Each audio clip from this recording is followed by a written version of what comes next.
गुरुदेव, जय जय गुरुदेव, जय जय गुरुदेव, जय जय गुरुदेव।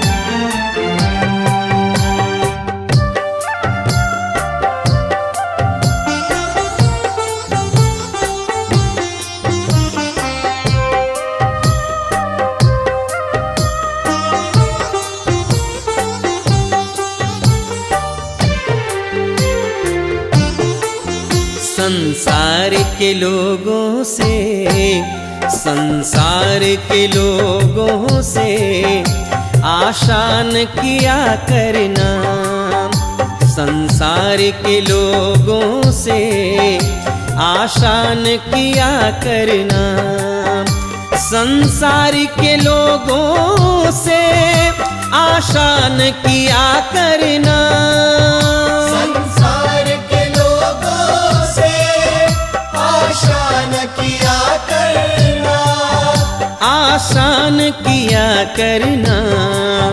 जब कोई न हो अपना, जब कोई न हो अपना, गुरुवर को भजा करना, जब कोई न हो अपना, गुरुवर को भजा करना। संसार के लोगों से आसान किया करना।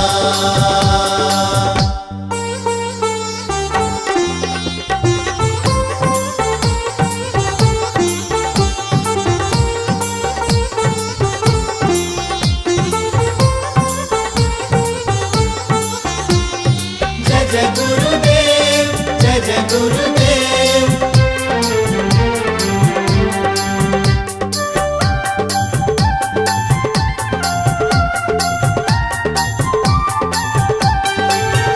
जीवन के समंदर में तूफान भी आते हैं, जीवन के समंदर में तूफान भी आते हैं, जो उनको भजते हैं गुरु आप बचाते हैं, जो उनको भजते हैं गुरु आप बचाते हैं, गुरु आप बचाते हैं। वो आप ही आएंगे, वो आप ही आएंगे, तुम याद किया करना, वो आप ही आएंगे, तुम याद किया करना।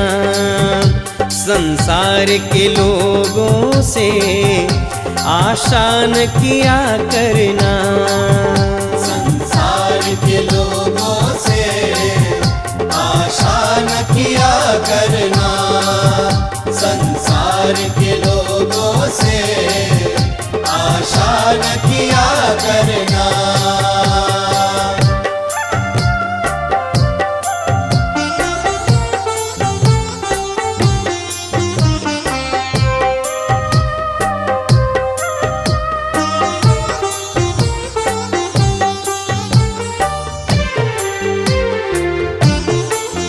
मत भूल अरे बंदे यह देश बेगाना है, मत भूल अरे बंदे यह देश बेगाना है, इस दुनिया में आकर वापस तुझे जाना है, इस दुनिया में आकर वापस तुझे जाना है, वापस तुझे जाना है। माया के चक्कर से, माया के चक्कर से दिन रात बचा करना, माया के चक्कर से दिन रात बचा करना। संसार के लोगों से आसान किया करना, संसार के लोगों से आसान किया करना, संसार संसार के लोगों से आशा न किया करना।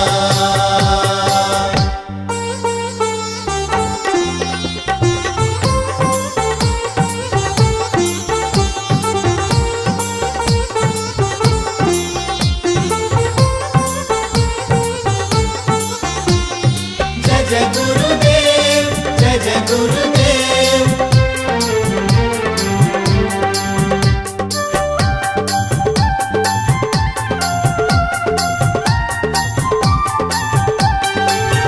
यह सोच अरे बंदे गुरु तुमसे दूर नहीं। यह सोच अरे बंदे गुरु तुमसे दूर नहीं। जब कष्ट हो भक्तों पर गुरु को मंजूर नहीं। जब कष्ट हो भक्तों पर गुरु को मंजूर नहीं। गुरु को मंजूर नहीं। गुरुवर को आता है, गुरुवर को आता है शिष्यों पे दया करना। गुरुवर को आता है शिष्यों पे दया करना। संसार के लोगों से आसान किया करना। संसार के लोगों से आशा न किया करना। संसार